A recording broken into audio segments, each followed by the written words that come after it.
What is going on, everybody? Welcome back to the channel. Today is Tuesday. It's 4 p.m. and that means it is time for the Just Gonna Say It podcast. I hope you guys are having a great week so far. It's been really busy around here today. It was an absolute insane day and it's not over yet. We have much more insanity to come. And so honestly, I've been looking forward to coming and hanging out with you because this is the only time that I've actually been able to sit down for more than a couple of minutes all day long. So, yeah, super crazy day. Maybe I'll make a little video for Patreon or something and let you know what I got going. We got this all kind of stuff. It's crazy. So things are going good though. For those of you that are new, we have guitar videos all the time, almost every day of the week. And Tuesdays are basically a podcast. We're going to upload this to the other podcast platforms. So if you don't like watching on YouTube, you can go to like Spotify or Apple or any of that kind of stuff. Obviously review and all that. If you wouldn't mind, that'd be great. They're also ad free when we do these live streams. So all the live streams we always do are ad free. We don't put ads in them, or we don't turn the ads on for them. So you can support the channel by using the links in the description.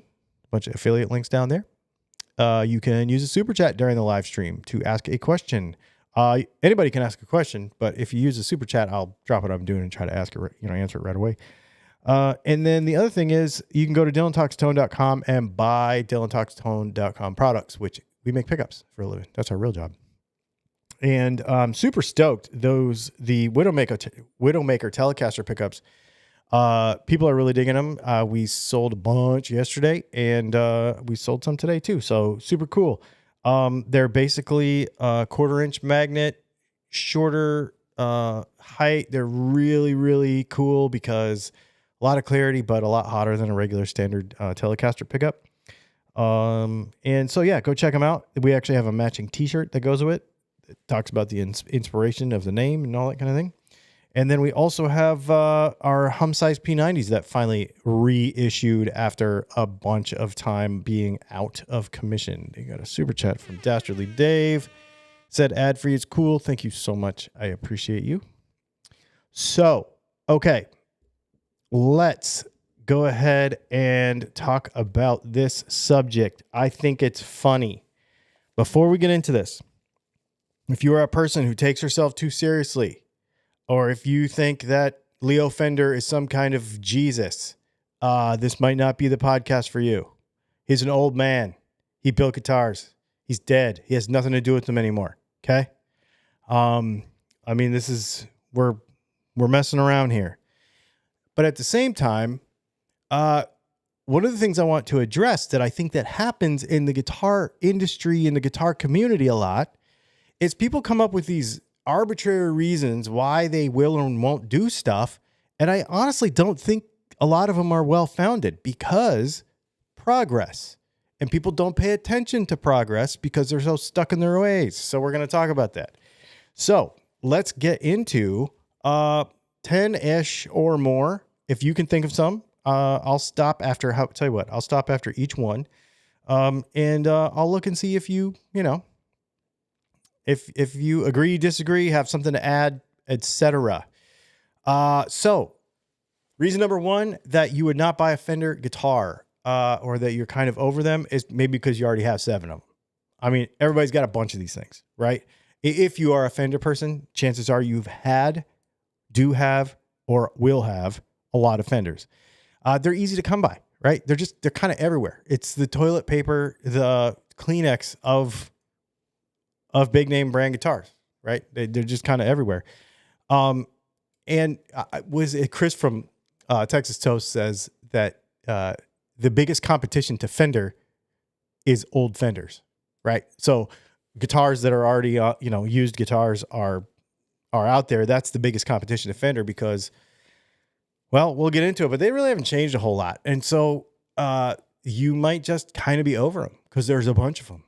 Everybody has them. They're everywhere. They all look the same. And then on the other extreme from that, you have like the compulsive Fender hoarder who is like, yeah, but this pickguard is a different color white than this other pickguard. And you see this fretboard is a little bit different, and see these dots. See this? I have a friend who literally is like this. These dots are a little closer together at the 12th fret than those dots. I have to have both. Okay. I mean, that's cool. Whatever. I don't care about that, but I care about having some particular stuff. I like a vintage spec guitar. That's pretty cool, but I don't need to have a real one, B, a custom shop one. It'd be nice to have one. Or C, I don't have to have like all of them. You know what I mean? So, it's whatever. Let me know what you all think in the comments. I think it's funny more than anything. I have one for you. Fender, Japanese Fender, save the Fender name for the USA. Nah.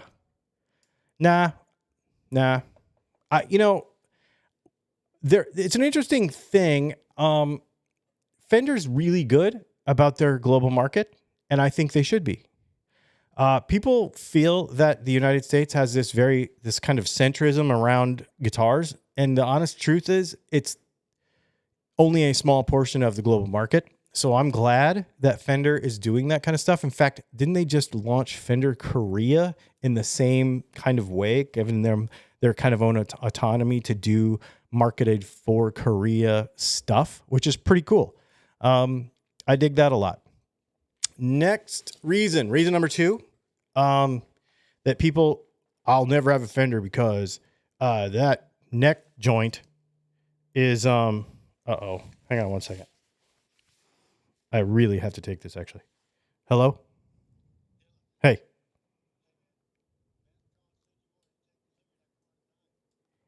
If it doesn't put you out, if it does, we'll do it in the morning.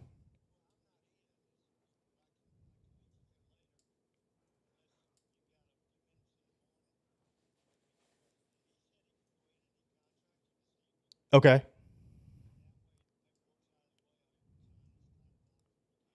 Okay. Yeah, what time in the morning?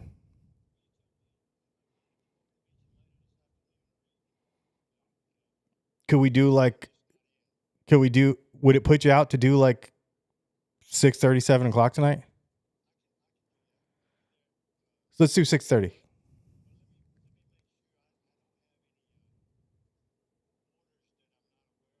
Okay. Yeah. Okay. Shoot me a text if you would. That'd be great. Okay. Bye. Sorry about that. I would never, ever, ever, ever do that. But that was the Audi dealership, and I'm taking delivery of a new car tonight. So, okay. Yeah. So neck joint. Neck joint sucks on a Fender. It's just a square. It's a block. Personally, I don't think that's a big problem. I think it's really funny how much of a big deal people make out of, people make out of like neck access. Like what level of comfort is necessary to play a note at the 21st, because they only have 21 frets on a Fender? Like, why do you need to be up there? Do you actually make your money up there? I want to know from you in the comments, do you actually play up there enough for that to matter? Because people talk about that a lot, and I'm like, dude, you're playing a Led Zeppelin song, okay? Like, you don't even need that part of the neck. I don't get it. It's really, honestly, I don't get it.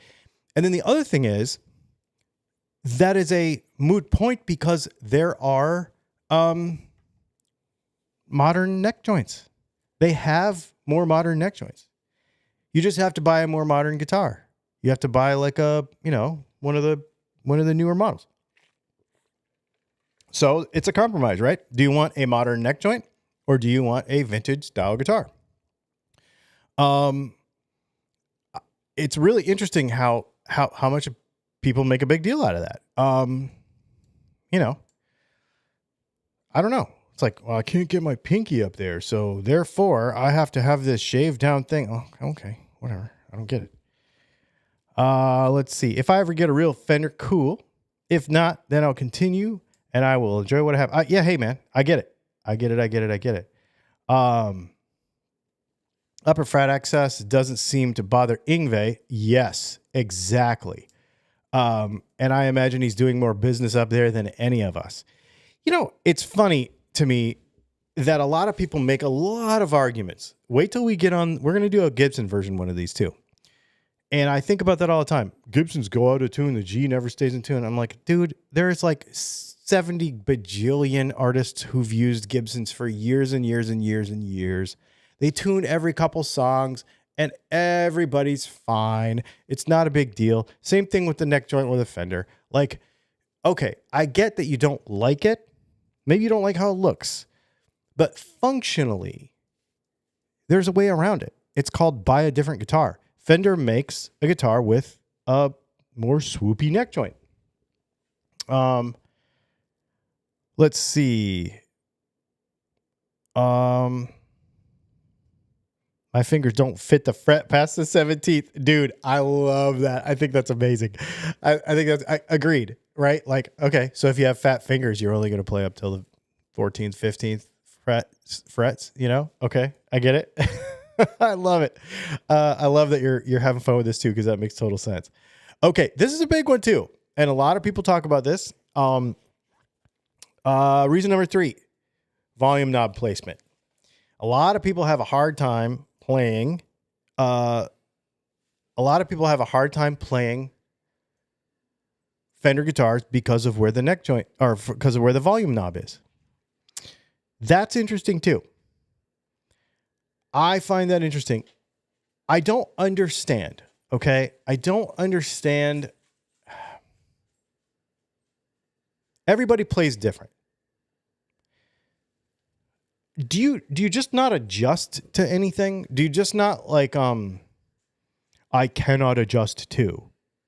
Because I don't like it there either. I agree. I think it's too close sometimes. From when I like palm mute, that volume on a Strat is too close.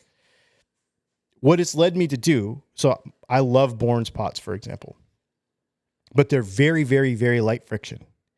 But I don't use them on a Strat because I don't want to bump it. You know what I mean? But that's what I do. I just don't use Bourne's pots. I just use CTS pots, which is what they come with anyway. And they are stiff enough where you're not bumping the volume all the time. I just don't get, I mean, I find it a convenience when I want it there, because then I can drop my pinky down and I can do this. I can use it, you know? That's what it's for.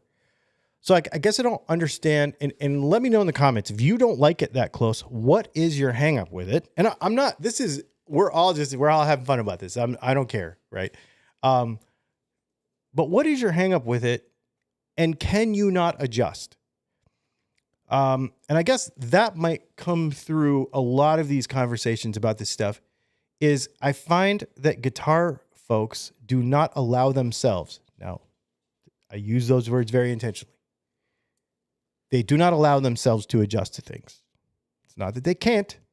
It's not that it is impossible, but they do not allow themselves to adjust to changing circumstances, changing gear, changing whatever. They're just really stuck, and therefore they do not allow themselves to adjust. I said that very, very specifically. Good for volume swells. Yep, I agree.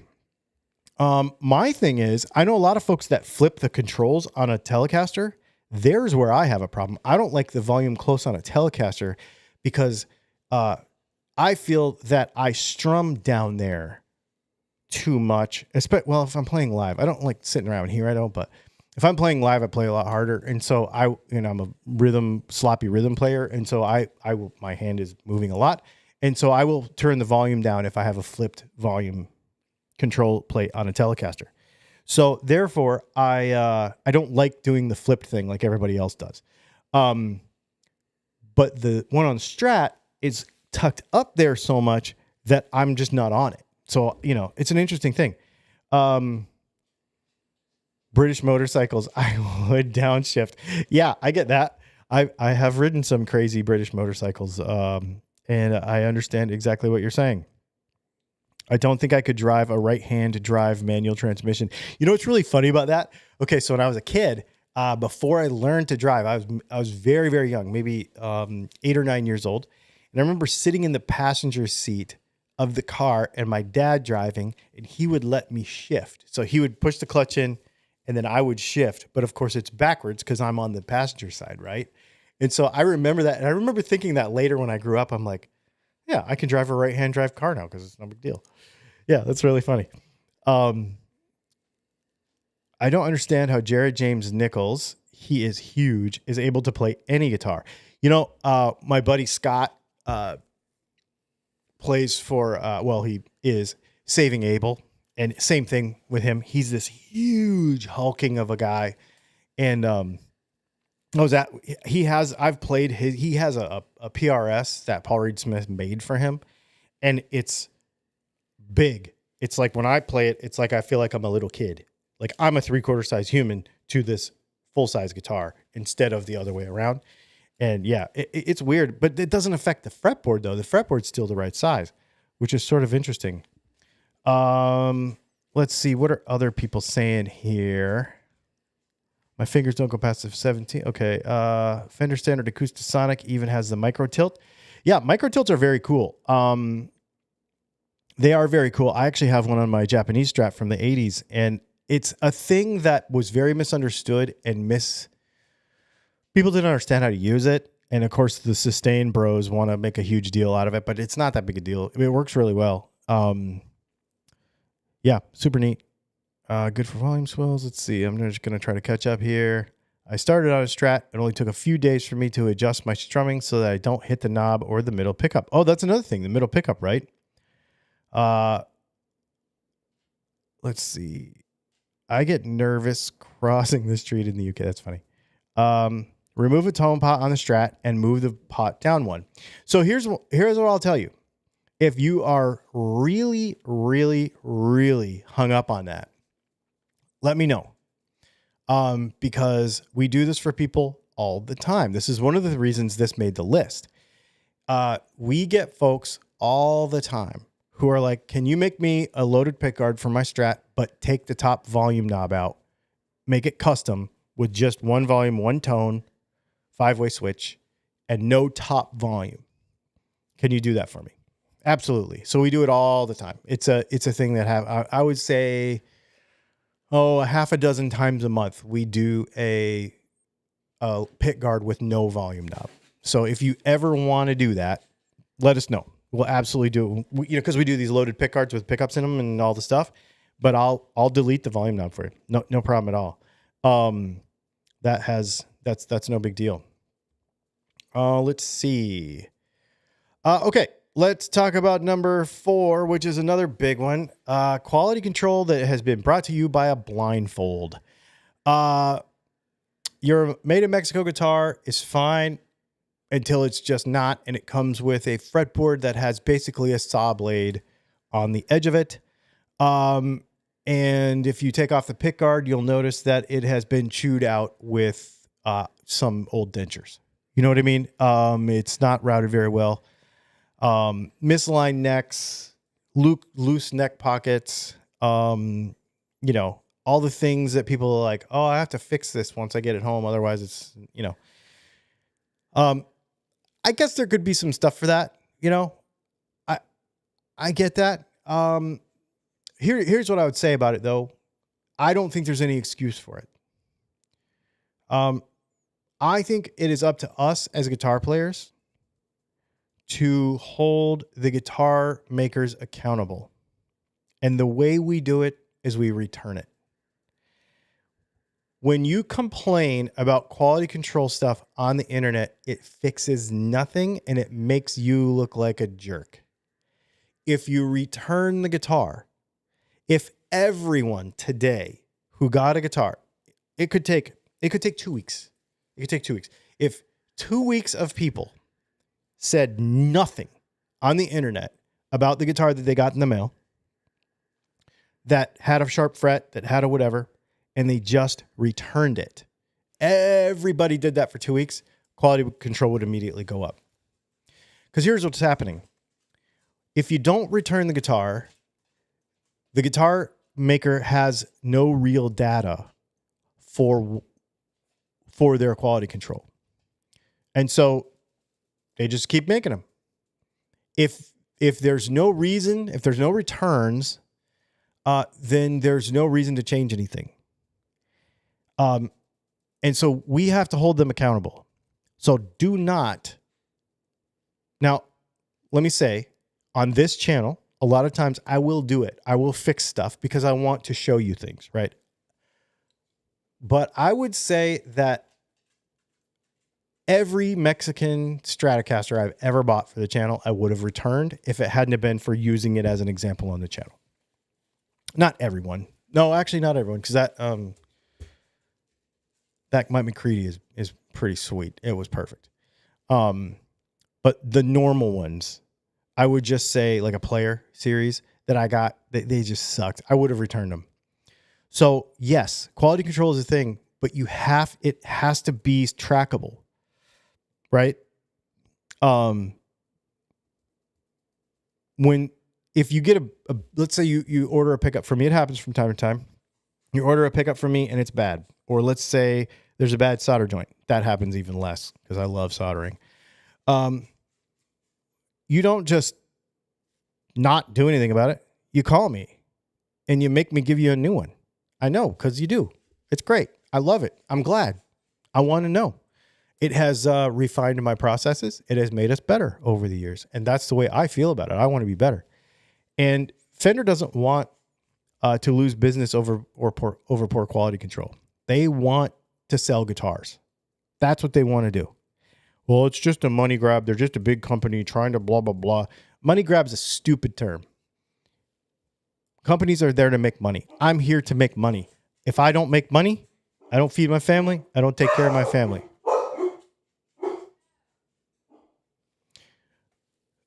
We're having the deck rebuilt today. And so the guy is in the backyard tearing out the old deck, and the dogs don't know what to do about it.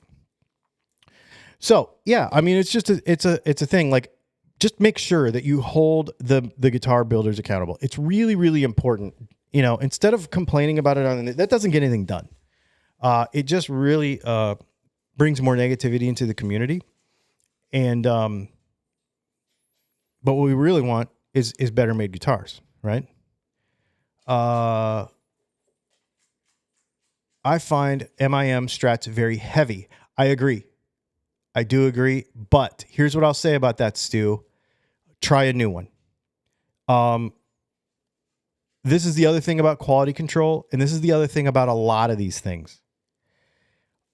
Back in 1975, I tried a guitar and it sucked. Back in 2010, back in 2020, back in 2022, I tried a guitar and it sucked. That's not now. Guitar companies can change things very, very quickly, and they're putting out hundreds of guitars a day. That's something you need to remember. They're literally putting out 500 to 800 guitars a day, each of these guitar companies. Okay. So if you got a guitar 3 weeks ago and you get a guitar next month, it could be totally different. So don't allow the experience that you had with a guitar 5 years ago to inform the guitars that are being made today. And if for some reason you get one that's not good, just return it. That's all you got to do. It sucks because you're without your guitar and it like kind of ruins new guitar day, you know? That's a super bummer.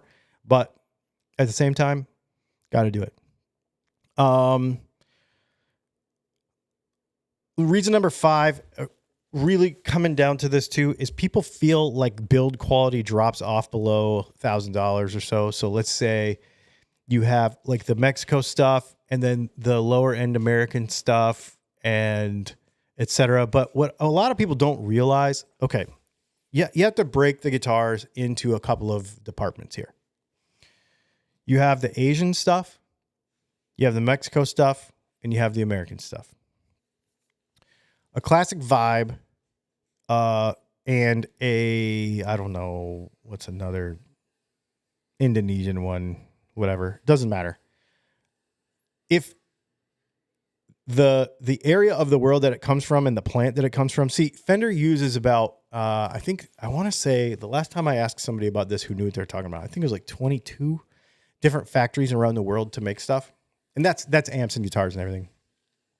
So, depending on where the guitar comes from, there could be quote quality is not the same as parts. Okay. So if you take an American Standard Strat, which there is no such thing, but you know what I'm talking about. So let's take this American Vintage 2 right here that I've got. And you look at the quality of the hardware and the hardness of the screws and the, you know, like the screws that hold the bridge on, right? How easy do they strip out in comparison to a Fender Classic Vibe? That's going to be very different because the parts actually come from different places. They are different qualities. The metallurgy is different. The Mexico stuff is different too, but it's a lot closer. The wood sourcing is the same, but the hardware is still different. So what I don't think people realize is that a $1,200 made in Mexico guitar and a $1,000 made in Mexico guitar are the same quality. They just have different features. So where the guitar is made, that group of guitars is going through the same quality control process coming out of the same plant, like in Mexico. So it's not like this guitar is $1,000, this guitar is $1,200. We're going to pay more attention to the $1,200 one than we are to the $1,000. It's not how it works. It comes off the same line. The difference is the features. Now, when you come to the United States stuff, then it's a whole nother thing. And then custom shop stuff, and etc. So I think people, especially with Fender, and Fender does this to themselves. This is their own fault. I would place this squarely on Fender. They make it way too confusing. There's way too many models, right? There's like 35 Strat models that are not artist models. There's like 18 different Telecasters that are not artist models. It's plus all the artist models. It's really, really confusing. And so I think what happens is, because people are so price driven in the guitar land, is that they think that a $1,000 guitar is better than an $800 guitar, is better than a $500 guitar. Well, that could be the case if the $500 guitar is an Indonesian-made thing with a bunch of cheap hardware, and the $1,000 guitar is a Mexico-made guitar with sourced hardware and all kinds of stuff from a different place. But the $1,000 guitar made in Mexico and the $1,200 guitar made in Mexico are not, this one is less quality than that one. It just probably has different features on it. That's all it is. Same thing. Comes out of the same place, etc. People have a real hard time with quality because they don't understand manufacturing. That's what it really comes down to. I hear this all the time. Somebody was trying to tell me yesterday that he's never going to buy a custom shop guitar because he doesn't want to pay $300 an hour for labor because it only should take him about 15 hours to make a guitar. And I'm like, okay, well, obviously you've never made anything before. I'm not going to buy your overpriced pickups because they're blah, blah, blah, blah, blah. And to be honest with you, come over. Let me teach you how to do this. I'll give you a day and I'll show you how to do this. Because what you're paying for is not the part. You're paying for the last 11 years and all the equipment and all of the time and the lasers and everything to bring this piece into existence that doesn't happen in a vacuum, because you, who've never done this before, can't come in here and do it. You know what I mean? And so you have to have respect too for the folks who put the work and the time into building the thing, whatever it is, whether it's guitars, pickups, pocket knives, cars, whatever, it doesn't matter. The stuff doesn't just poof and here it is. And I think a lot of times, because of this Amazon society we live in, that's what happens, you know? Every GNL model actually has a reason to want one.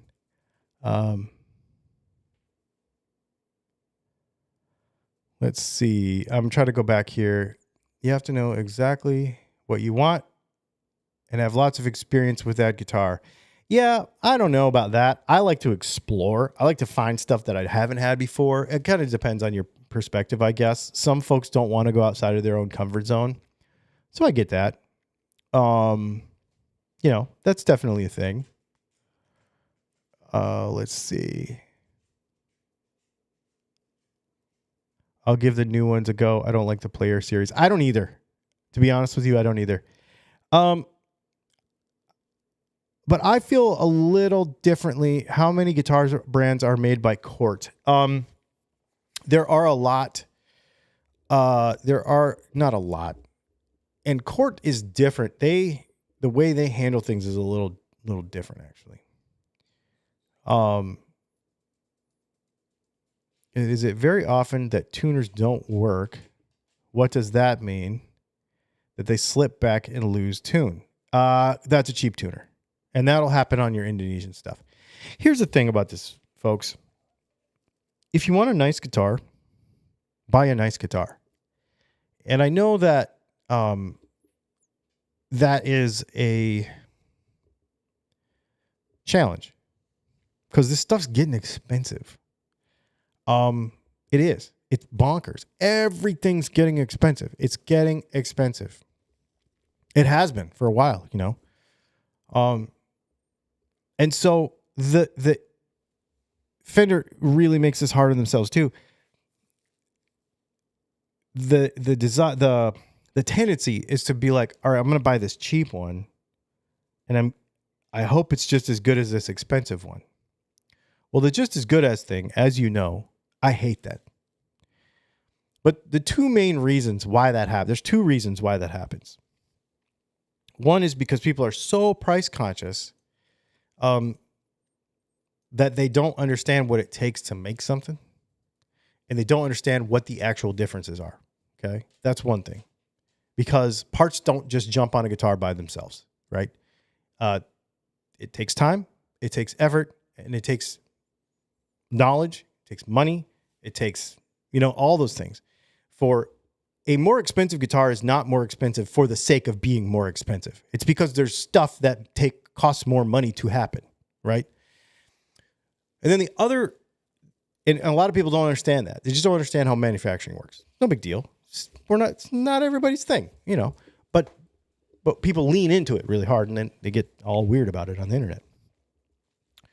And then the other thing that comes along with that is not everyone appreciates the thing that makes the guitar more expensive. Okay. So, let's see. I've got this American Vintage 2 right here. The differences between this guitar right here, this Fender, American Vintage 2, because it's $2,500, okay, and a classic vibe with a lot of stuff. Let's take country of origin out of it completely, okay? Obviously, the finish type. Nitrous cellulose doesn't just jump on a guitar by itself. It is much more expensive to do, and the preparation beforehand is higher, okay? So there's hours, there's time and money difference there, okay? The metallurgy in the frets, the quality of the nut and the cost of the nut, the cost and the quality of the actual hardware.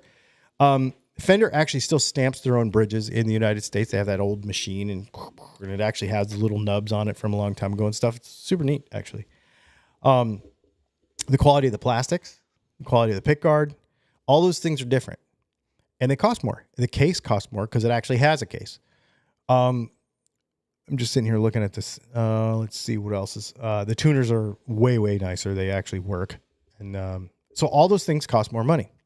And so the guitar is more expensive. Now, you might say it's not worth it. And you're probably right to you, because you don't care how hard the frets are because you don't play it enough, because you got 17 Harley Bentons anyway. You might not care about the quality of the bridge, again, because you got 17 Harley Bentons and you just spread the whole thing around. It's no big deal. It's just we all don't appreciate the same thing. And then the other part of that appreciation part of it is not everybody just appreciates the art of the thing, right? So I have a custom guitar over there that's not inexpensive. It costs about what a Les Paul costs, so it's pretty reasonable still for a custom guitar. But it's got a bunch of fancy stuff on it. It's one of our Challenger Gaster models that we have available here at Dylan Talk Stone. It's $3,200. We have two of them in stock, and it's got a bunch of stuff on it that it's like, well, that doesn't make it sound better. Well, but it's cool. Cool stuff's cool. So, and a lot of people, they don't appreciate that, which is totally fine. It's totally fine. But that doesn't make the guitar worth less money. That doesn't make the guitar cost less. Just because you think it should cost less doesn't make it cost less. And just because you think it should cost less doesn't make it any less expensive to make. You know what I mean? It doesn't take the value out of it for of the actual thing. Design choices that age like milk. Okay. Number 6, 21 frets in 2025. I don't care about 21 frets. This is another question. Which one of you, this goes back to the neck heel thing, actually makes your money on the 24th fret? I want to know who needs a 24 fret Telecaster and why. Put it in the chat. I want to know. Because I think that's dumb. Strap bodies that feel like Grandpa's first guitar. Obviously, I actually have Grandpa's guitar. It's right over there. It's pretty neat. To be honest with you, it's a dated design, but it's a classic. So do you like classic stuff or do you like modern stuff? That's the question, right? I think it's okay to like both. I think it's okay to like everything. I think you should explore all the things and try all the things. Why not? I think it's fun. Just being open to that stuff, right? Let's see. Reason number 7, pick guards and color combos from a 1990s bowling alley. Yeah, so obviously, for those of you that know, obviously, a lot of the origin for a lot of the Fender colors came from like General Motors colors from the 50s, which is really neat to me. I think that's cool because I'm a gearhead. I think that's pretty cool. But, everything's interchangeable, which is super fun. If you want really crazy stuff, we make custom pick guards out of all kinds of acrylics. I actually found yesterday, and I don't know if anybody wants this, but if you want a blood splattered pick guard, I could do it. Like the Zach Wild kind of thing. I came across some acrylic yesterday and I was like, ooh, this would be kind of fun. Somebody would want this, like on something black, some super metal thing with a splattered blood. We can do anything. You can do anything you want. But if you want your guitar to look like a Pez dispenser with a white pick guard on it, that's okay. That's what mine looks like. That's what mine looks like. I have what is that? Is that a surf green? Yeah.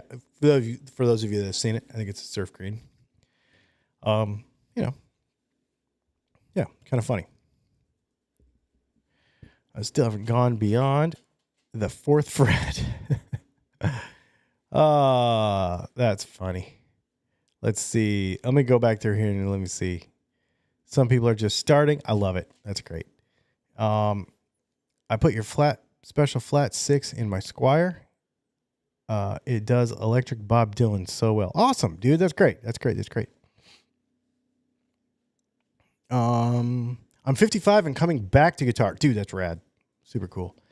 I went for about 10 years without playing, and then I just dove straight in and started a business. It's kind of fun. Oh, super chat. Hang on. Let's see real quick here. Super chat from Kyle Ketchamonia. Thank you so much. Special 50s flat 6 kills on my Esquire. Thanks, dude. I appreciate that. Yeah, you're digging some stuff lately. You've been trying a bunch of different stuff. I think that's cool. I've been playing a Yamaha SA2200. I don't pick up any Gibsons anymore. It's interesting how you find some off-the-wall stuff that you think is super cool, right? I dig that. I dig that idea. I like trying weird guitar. Not weird guitars, but, guitars off the beaten path. It's kind of fun. 24th fret for Whole Lot of Love and the Jimi Hendrix version of Watchtower. Okay. So you do need it, but how did he do it? He didn't have a 24th fret. Riddle me that. Why do you need it if he didn't need it? Well, was he playing a Strat for that? I will stand corrected if you tell me that he was on a 24 fret guitar, but I think he wasn't. But I will acquiesce that point if you find out that he is on a 24th fret. Let's see. The 24th fret is the highest note on the guitar in E. If you use ascending notes as a crescendo to your solos, you can employ the 24th fret quite often in E. Not a necessity, though. I agree. Okay. Well, hey, thank you Voxu, Voixu. Sorry, I don't know how to say your name, but thank you for giving an actual, reasonable, makes sense answer instead of yeah, I need it because I totally rock, bro. My niece's orange Jazzmaster pickup covers came in the mail tomorrow. Sweet, right on. Oh yeah, because you're doing something custom with that. That's awesome. Very cool. Yeah, okay. So we do have some 24 fret people. So the question is, do you have to have it on a Fender? My guess would be that you probably play a style of music that requires the 24th fret with some frequency, therefore have a guitar that is a completely different vibe, if that makes sense. Yeah. All right. Okay, let's talk about bolt-on shame. So there's a lot of people who want... okay, let's just get this out of the way right now. I don't even want to hear it from the sustain bros, okay? All you guys who are like, well, neck through, fix, blah, blah, blah, blah, whatever. I don't care about that. I don't care about it. Here's how I look at guitar construction. Turbocharger, supercharger. They both force air in. They do it different ways. They feel different when you drive them. But they're both really cool. And if I could, I'd have one of each. That's how I feel about that stuff. I don't care about one being better than the other. It's 32 flavors, man. It's like you need both. I think every good guitar player or someone who is trying to experiment to be a good guitar player, even if if you don't feel that I'm not very good, but I want to explore it. So I want a bolt-on neck. I want a neck through. I want glued-on neck. I want different types of glued-on necks because all those things that we just talked about, it's not a binary thing. That's three, but you know what I mean? It's not just like, well, that's a bolt-on neck. No, there's like different styles. There's ways to do it. And so there's different ways to glue on a neck, actually. I have a glued-on neck in there that's basically sort of constructed like a bolt-on neck, but it's glued in. And there's no difference in sustain, bro. It's just a different way of doing it. So it's turbocharger, supercharger. That's all it is. And so I just don't go with that, So I don't understand why people think that a bolt-on neck, for example, especially, should be cheaper, right? That happens in pocket knife stuff all the time.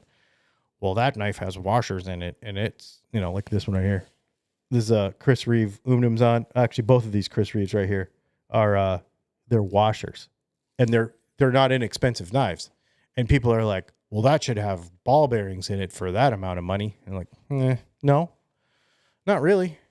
It's just not what it's for. It's not its vibe. That's not what it does. And so there's no reason that a more premium guitar should be or has to be built a certain way. It just doesn't make sense. Let's see. Let's go back. I'm curious to see what people think about this bolt-on neck thing. Dylan, have you made any guitar innovations? I have. We have done some pickup designs that I've never actually seen anywhere else. So, yeah. And I'm working on some stuff right now, actually, that I've talked about on Patreon, but I don't know that I really want to talk about here. But yeah, I've done some neat things.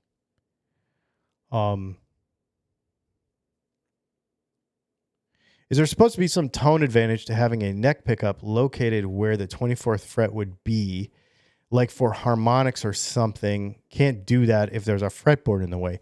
Now, that's a great point. So we've done a video about this with nodes and antinodes and the scale length and et cetera, et cetera, et cetera. And there could be, okay, so in theory, there could be a... Let me back this up a little. Let me back this up and try to explain this right. There are better and worse pickup locations. Okay. Based on the whole node, antinode theory and all that kind of stuff. But really it comes down to how you're designing the guitar. There is not one like, well, if you put a pickup at the 24th, where the 24th fret is, you're going to get all, like some kind of angel singing or something. It's not like that. It's just, what is the guitar designed to do? What are the sounds you're trying to get? Because here's the thing, those nodes and antinodes move around. So you don't play static, right? So people will say, well, the length of the string is here. And then when you shorten it up, when you fret on it, but those nodes and antinodes still exist, but they get shorter. So things are always moving around when you're playing. It's not in a vacuum. It's not, you can't just make a blanket statement and say, if you put this here, it's going to be the most perfect thing. That being said, depending in the design process, what is the easiest way to explain it? As a guitar designer, if you are putting something together and you want a particular sound, it's a probability that you will move that pickup around until you figure out where you want it. Is there science to that? Yes. Do most people use that science to make that decision? No. Typically, they'll just be like, dang, that sounds the best, and that's where they put it. There is no like magic formula on the back of a secret whiteboard somewhere that if you put these pickups in this certain spot, then the angels will sing and everybody will, it's not like that. A person might take the same scale length, but because he plays different styles of guitar, uses different parts of the fretboard predominantly, might have the pickup in a little different place. So there's no best. I think the whole thing about the best thing, people, better tone, more tone, whatever, is so dumb, is like the variety is the reason it's fun, right? So that's kind of the thing.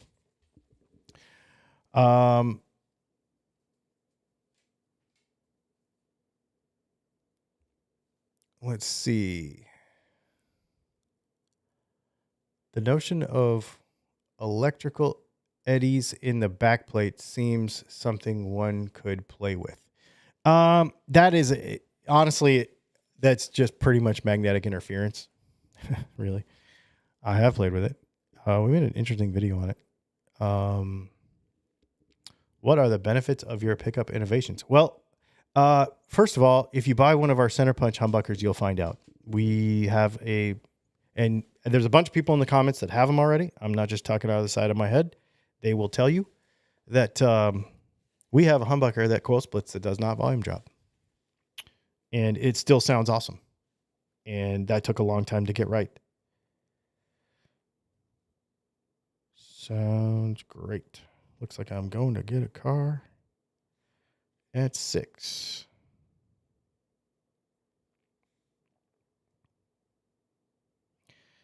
Cool.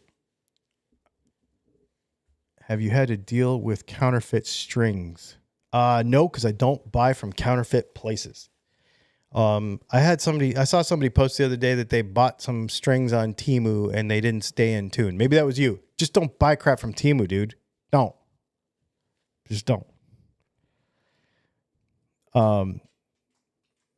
Yeah, period. Just don't buy that stuff.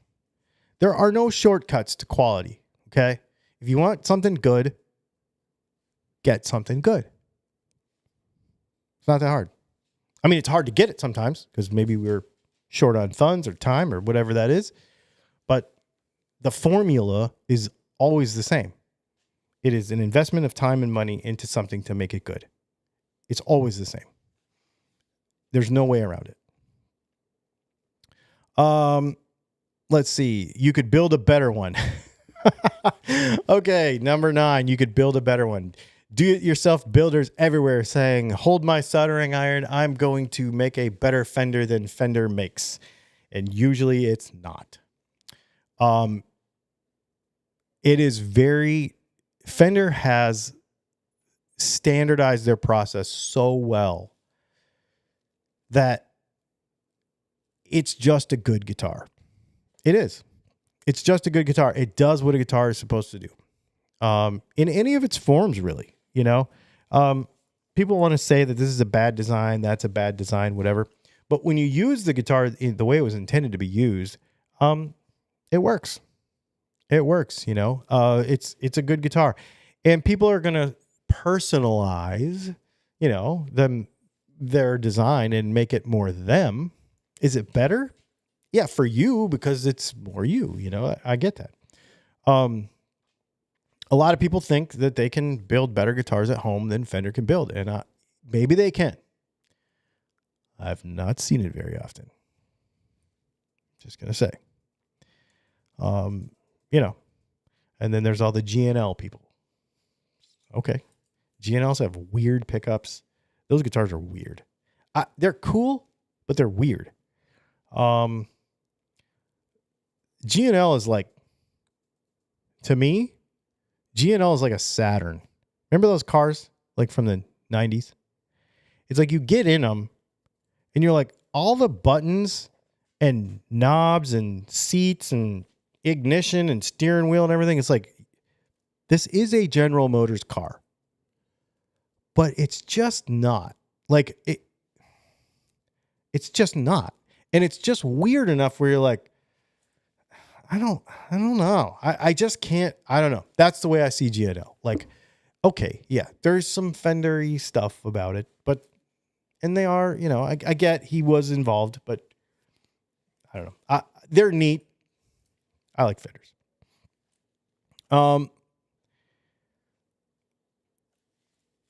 Number 10, haven't we just moved on? Like, haven't we just moved on? Has there been any progress? And I always ask that, because has there been any progress in the guitar industry? Somebody was just asking me about innovations in pickup stuff. There has been a lot of them, but people don't want to embrace them. They just don't. Pretty interesting stuff. Anyway, you know, we could get into Les Pauls existing, so there's no reason to buy Fenders. Oh, hang on. Sorry, man. We got a super chat.